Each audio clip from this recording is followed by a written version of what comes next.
Por favor, vamos abrir comigo a palavra de Deus lá no Evangelho de Mateus, capítulo 7, versículos 21 a 23. Capítulo 7 aí de Mateus e versículos 21 a 23.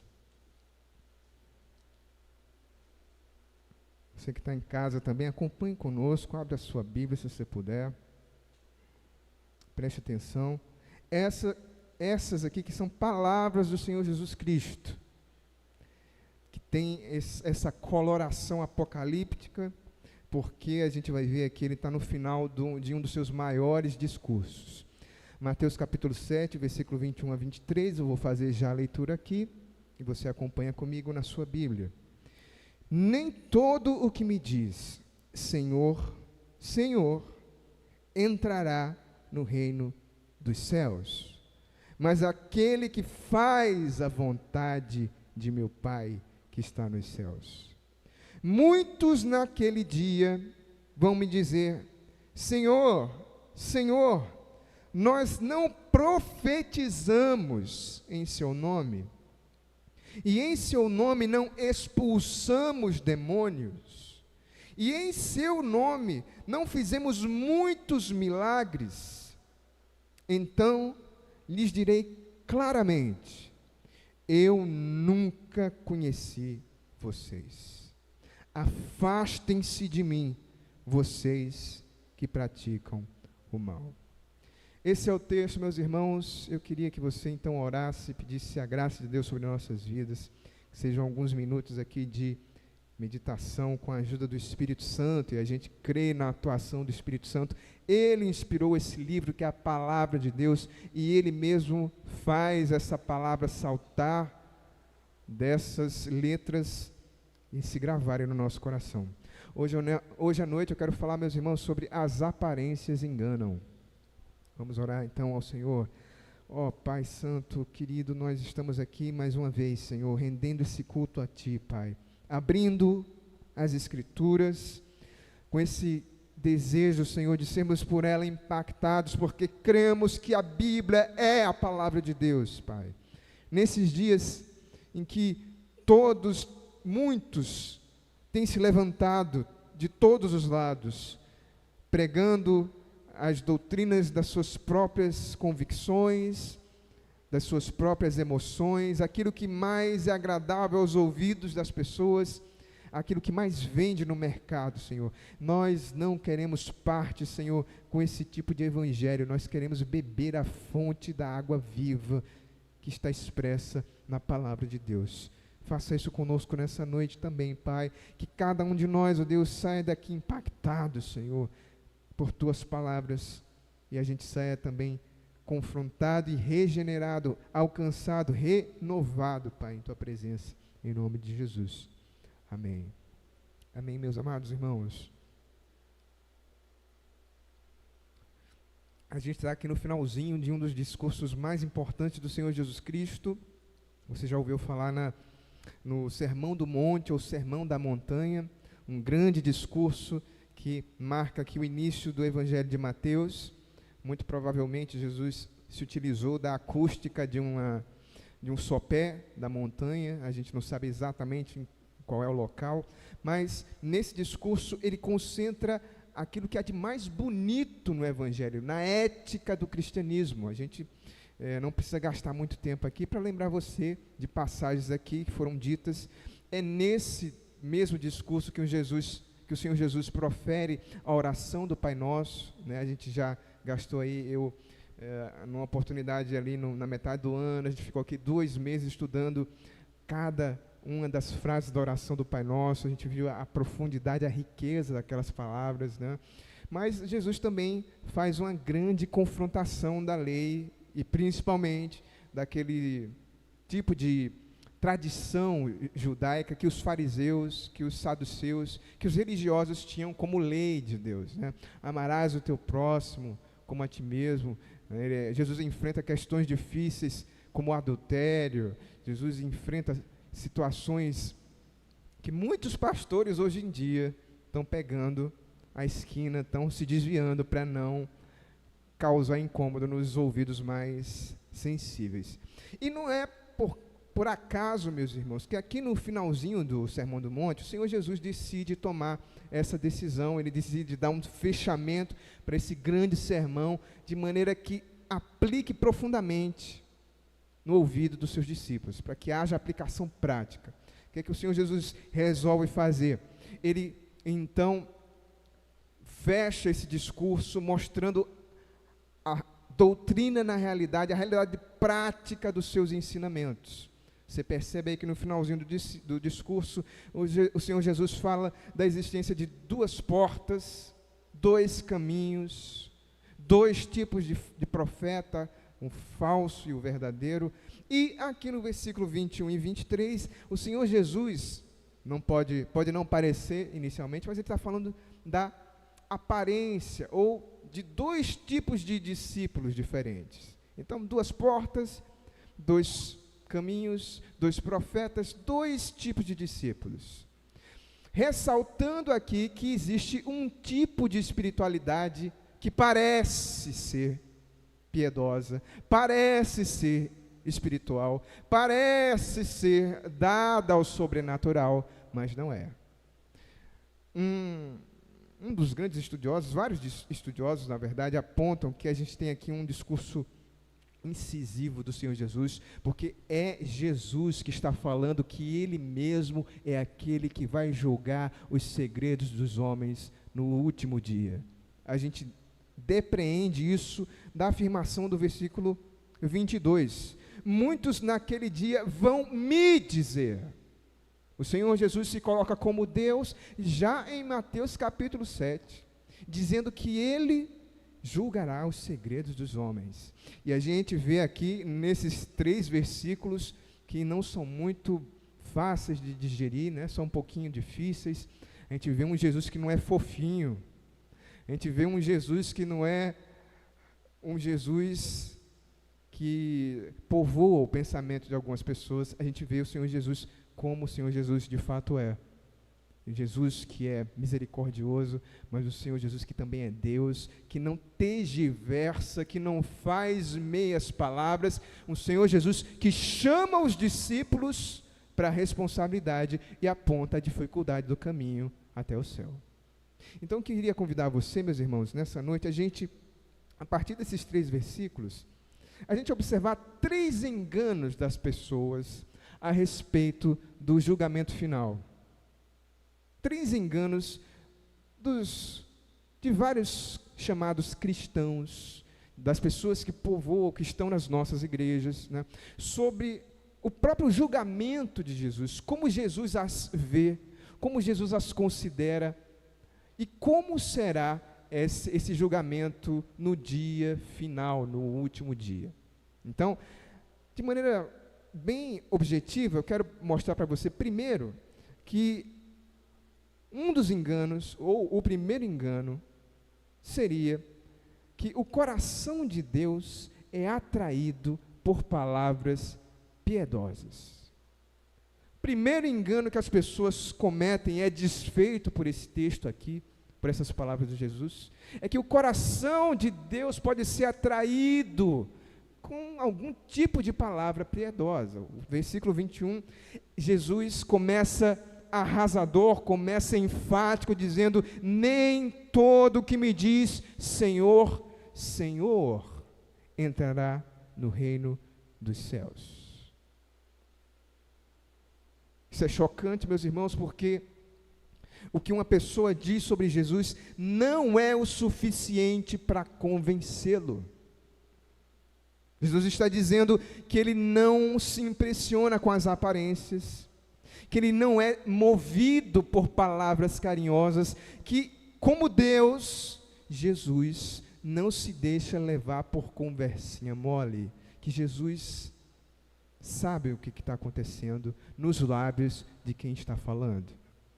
Há algumas pessoas, meus irmãos, deixe-me lembrar desse fato, há algumas pessoas que conseguem conquistar vários públicos, outras pessoas, são até boas no relacionamento em casa, no trabalho, elas têm habilidade com as palavras e com isso elas vão conquistando espaço, elas vão conseguindo convencer, vão conseguindo estabelecer pensamentos, vão pela simpatia, pelo sorriso, pelo jeito, mas é demais essa pessoa, eu fico confortável quando eu estou com ela é muito engraçada, ela é muito sorridente, e vão introjetando palavras, pensamentos, e até mesmo, concentrando aqui no primeiro versículo, concepções, ideias, um tipo de espiritualidade que não é a que agrada a Jesus. Há pessoas, por exemplo, que também confiam num certo tipo de poder místico das palavras, que exista uma chave espiritual com a qual o crente pode mover o sobrenatural, mover o coração de Deus e fazer Deus se dobrar aos seus desejos. Existem várias igrejas, várias pessoas. Na verdade, eu preciso concentrar esse texto aqui na pessoa individual, né? O versículo anterior, os versículos anteriores aqui, meus irmãos, falaram dos falsos profetas, né? E Jesus está falando agora dos falsos discípulos. Então, óbvio, a gente tem o público, né? Mas não é necessariamente o pastor não deixa de ser um discípulo, não deixa de ser um seguidor de Jesus, mas Jesus está sendo muito enfático, ele está falando desse povo que se propõe a segui-lo, a ser chamado de igreja. Existem igrejas, existem pessoas, existem cristãos que têm essa falsa concepção de Deus, que é possível criar um ambiente em que Deus seja demovido e o seu coração seja comovido a fazer alguma coisa por um tipo de palavra que desperte, como um abracadabra, o coração de Deus. Senhor Jesus Cristo, deixa isso aqui muito claro, meus irmãos. Não é possível tratar Deus como um ser humano emocional. Deus não se impressiona com as palavras. O Senhor Jesus diz: nem todo o que me diz Senhor, Senhor. Perceba, meus irmãos, pelo menos 3 coisas dessas palavras.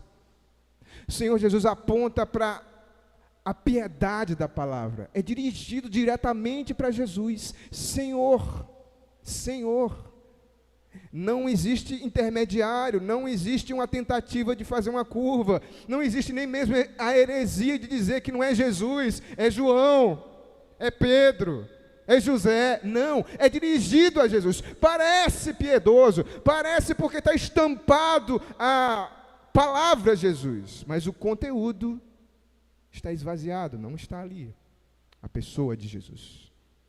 Em segundo lugar, é ortodoxo. Jesus é Senhor. Olha que confissão bonita. Você volta na história da igreja, é lindo. Nós temos confissão de fé, nós podemos voltar para o credo apostólico, para o credo de Niceno, o credo niceno, para outras confissões de fé, para não gastar tanto tempo aqui, né, citando. A gente pode ir para todos os credos de Calcedônia, enfim, você vai perceber que existe essa confissão de Cristo como Senhor e Deus, é ortodoxo, é conferível com a Escritura, é palavra de Deus, está embasado nos escritos, nos profetas e nos apóstolos, mas não é agradável aos ouvidos de Jesus, não é realidade, não é verdade o que está sendo proclamado. A boca não diz o que está no coração. Em terceiro lugar, meus irmãos, é enfático. Senhor, Senhor, 2 vezes. Há convicção nos lábios da pessoa. A convicção, a pessoa está convictamente, iludidamente convicta de que aquilo que ela está fazendo, o tipo de vida que ela está levando diante de Deus, agrada a Deus. E por isso, a gente vai notar ao final aqui o tipo de consequência de choque que isso leva, meus irmãos. Um grande estudioso chamado John Stott diz para nós que há 2 Jesus aqui nos adverte de duas alternativas inaceitáveis. Primeiro, a profissão de fé meramente verbal, apenas concentrar-se nas palavras, são palavras divorciadas da vontade de Deus. Palavras piedosas, divorciadas do que está escrito, do que está revelado, do que está posto nas Escrituras, não tem validade diante de Jesus.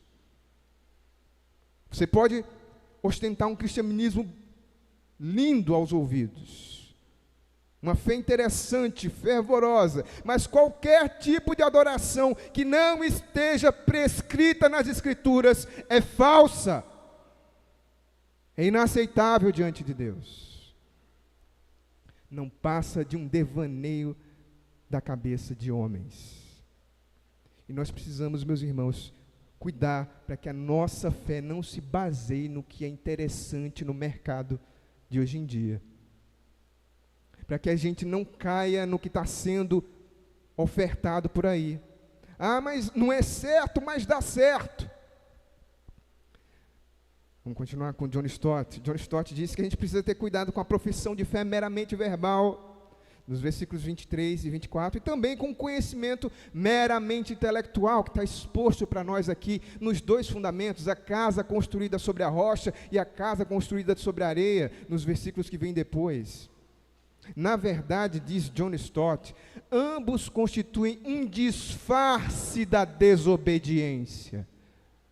É bonito, é lindo, mas não é obedecer a palavra de Deus, a vontade de Deus. Portanto, meus irmãos, Jesus não se deixa levar por palavras, pois sabe como é a vida de quem está falando. E a gente também, meus irmãos, precisa viver conforme aquilo que a gente fala a respeito do Senhor Jesus. A nossa profissão precisa casar com o que está revelado. Como já disse alguém, qualquer tipo de adoração que não se sustente na Bíblia, nas Escrituras, é idolatria. Deus aceita apenas a adoração que Ele prescreve nas Escrituras. O tipo de vida que agrada a Deus não é a vida em que eu penso que é legal e bonito diante de Deus, porque nem todo o que diz Senhor, Senhor entrará no reino de Deus. O segundo engano, meus irmãos, vem a seguir.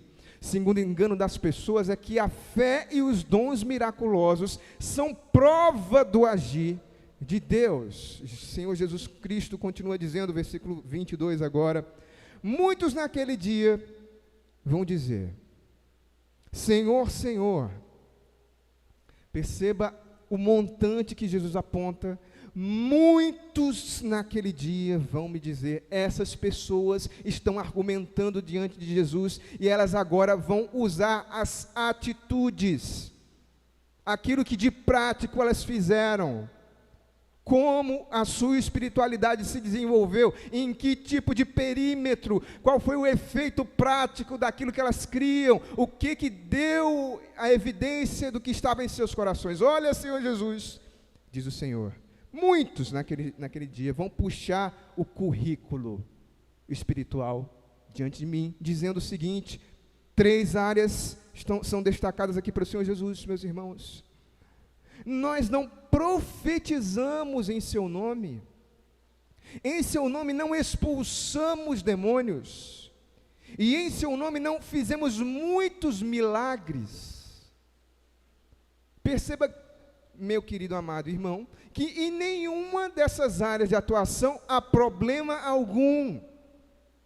O Senhor Jesus Cristo se destacou em cada uma dessas áreas. O Senhor Jesus Cristo confirmou a palavra do Evangelho em cada uma dessas ações. Ele foi visto pregando o Evangelho, foi visto expulsando demônios, foi visto fazendo milagres, operando sinais e maravilhas, foi visto também profetizando a palavra de Deus. Contudo, o problema que o Senhor Jesus aponta aqui no texto, meus irmãos, é que essas pessoas fizeram desse tipo de manifestação o centro da sua espiritualidade. Aquilo que uma pessoa faz ou é capaz de fazer, em nome de Jesus, não deixa Jesus impressionado. Jesus não se impressiona com currículo. E tem muitas pessoas por aí, meus irmãos, que por causa das manifestações fantásticas, que existe aqui, acolá, na igreja tal, na igreja qual, se deixam levar, acreditam que Deus está atuando na vida do fulano de tal, porque está acontecendo isso. E a palavra de Deus nos adverte a não cairmos nesse engano. Milagres, expulsão de demônios, profecia não é evidência da atuação do Espírito Santo, meus amados irmãos. Lembremos do texto de 2 Tessalonicenses, capítulo 2, que o homem da iniquidade vem com toda a sorte de operação, de prodígios do mal, e ele é capaz de se travestir, ou de se transmutar em anjo de luz. Eu não preciso ensinar você a chegar aos canais onde você vai conseguir assistir aquelas séries de vídeos rápidos que tem em várias redes sociais, e que você vai, com certeza, coalhar a sua vista de pregadores, pessoas envolvidas em tipos de manifestações que a gente não pode, de primeira vista, né, pelo menos num rápido olhar, notar o que está acontecendo ali. O que eu posso garantir, meus irmãos, é que nem toda manifestação espiritual vem de Deus. Isso é óbvio, e isso precisa ser dito, precisa ser pregado, precisa ser dito à clareza. Nós temos evidência na palavra de Deus, tanto no Antigo Testamento, como no Novo Testamento. Uma manifestação sobrenatural pode ser meramente humana. Como tem gente hoje esperta no mercado gospel. Como tem pessoas, e não só, eu estou tentando não ir só para os pregadores, é um fenômeno de massa, são todas as pessoas. Nós estamos num ambiente em que as pessoas estão, como diz uma frase, né? Eu não quero saber quem morreu, eu quero é chorar. As pessoas estão, eu não quero saber, eu quero movimento. Onde é que está o fogo? Eu quero participar do movimento. Meu querido irmão, cristão de verdade não anda atrás do fogo. Deixa eu dizer para você de novo, cristão de verdade não anda atrás do fogo. O fogo é que cai no cristão de verdade. A palavra de Deus disse que quando os discípulos estavam reunidos orando, veio do céu. Eles não saíram por Jerusalém de casa em casa, de reunião em reunião, para saber onde é que estava caindo fogo. O fogo, quando cai, vem quando Deus quer. Quando Deus quer, o fogo vem. E a gente não pode, meus irmãos, esquecer que existe também um elemento humano. É muito fácil enganar a pessoa, é muito fácil se aproveitar das emoções, é muito fácil criar um ambiente de comoção emocional, e muitas pessoas estão se enganando, que sorrateiramente, que até com boas intenções do coração, isso agrada a Deus. Isso de maneira nenhuma agrada o Senhor Jesus Cristo. Então, meus queridos, em resumo, uma manifestação espiritual pode ser divina, pode ser humana, mas também pode ser demoníaca. E a gente precisa ter cuidado com essas palavras do Senhor Jesus. Um grande estudioso, meus queridos, chamado D.A. Carson, lembra uma orientação de um documento antigo lá da história da igreja, chamado Didaquê. Era como se fosse um livrinho do discipulado lá dos apóstolos. Diz assim o Didaquê: nem todos os que falam em espírito são profetas, a não ser que se comportem como o Senhor. Isso já na era cristã, isso já na igreja primitiva. Não basta apenas profetizar, meu irmão. Não basta apenas falar em línguas. Não basta apenas produzir milagres se a pessoa não ostentar o caráter de Deus em sua vida. A evidência do Espírito Santo é o fruto do Espírito. Jesus sabe o que está por trás de cada movimento. Por isso, meus amados, nós devemos também mostrar no nosso caráter transformado aquilo que Jesus é capaz de fazer. E por fim, meus irmãos, o último engano que as pessoas cometem sobre o julgamento de Jesus é que no final, o amor é o que vai prevalecer. E no final, todo mundo vai ser salvo, né? Todos os caminhos dão para Jesus. Jesus, no final das contas, vai salvar todo mundo e vai ficar tudo ok. Não vai não. Não vai não, meu querido. O versículo 23 diz: então lhes direi claramente. Isso quer dizer que Jesus já está falando pelos profetas, pelos apóstolos, pelos pastores, pelos cristãos de todos os tempos, já está falando sobre esse absurdo, sobre essa tentativa de disfarçar a desobediência, de fingir obediência à palavra de Deus, mas riscá-la, ignorá-la, por conta daquilo que eu acho que é bonito, ou fácil, ou legal, ou gostoso. Naquele dia ele vai falar claramente, olho no olho dessas pessoas, dizendo: eu nunca conheci vocês. Afastem-se de mim, vocês que praticam o mal. Jesus vai dizer, meus irmãos, e vai fazer coisas que para muitas pessoas será surpresa terrível para elas mesmas. O grande choque dessas pessoas é que no final do tempo, nesse dia de julgamento, quando vier a morte, quando vier o momento final, elas não vão receber de Jesus o tratamento que elas julgavam merecer. Mas Jesus, não é possível, Senhor, Senhor, eu falei tanto do teu nome.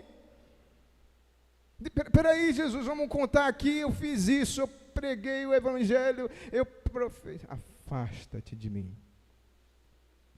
Porque Jesus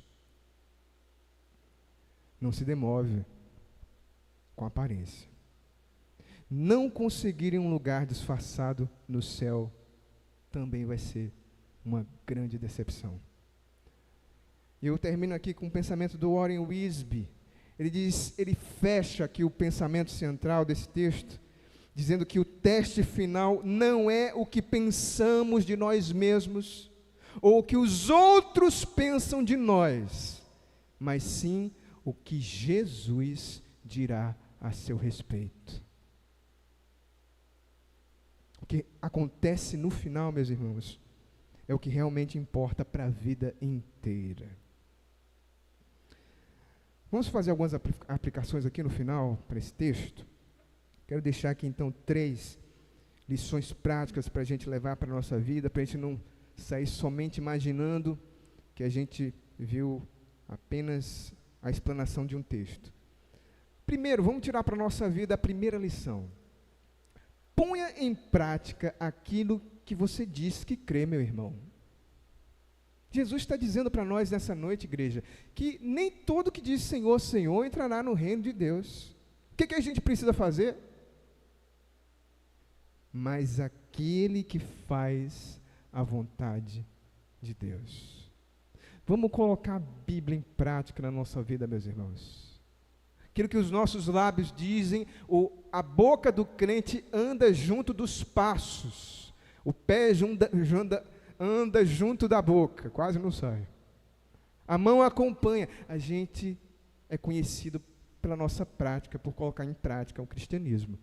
Como disse o apóstolo Tiago, a fé sem obras é morta. Segunda lição que a gente tira, meus irmãos: baseie sua vida com Deus na obediência à sua palavra, não em experiências sobrenaturais. Eu não estou dizendo para você não buscar o Espírito Santo de Deus, você não buscar o enchimento, o batismo com o Espírito Santo, uma vida de experiências renovadas, não estou falando sobre isso. Eu estou dizendo que a sua vida não deve se basear nesse tipo de experiência. Porque nem sempre ela vai acontecer. Nem sempre você vai encontrar Deus com um sorriso aberto e todas as portas abertas e os céus abertos, anjos subindo e descendo. O mundo, querido, é um vale de lágrimas. E por isso, para a gente ter uma fé inabalável, a gente precisa fincar o nosso coração no que diz o Senhor Deus na sua palavra. Buscar experiências tanto na hora da fartura como na hora da necessidade. Muito mais do que o olhar, muito mais do que o sentir, o crer, para além do que está posto diante de nós. A nossa vida precisa se basear no que diz o Senhor Deus na sua palavra, e não apenas nas experiências. E por fim, leve a sério o julgamento final de sua vida, porque essa talvez seja uma das mais importantes lições, meus irmãos. Porque talvez você, como eu, quando eu li esse texto aqui, nessa semana mais uma vez, o nosso primeiro pensamento é fazer o quê? Eita, o fulano. Então, rapaz, essas pessoas nesse dia estão fritas, viu? Vixe!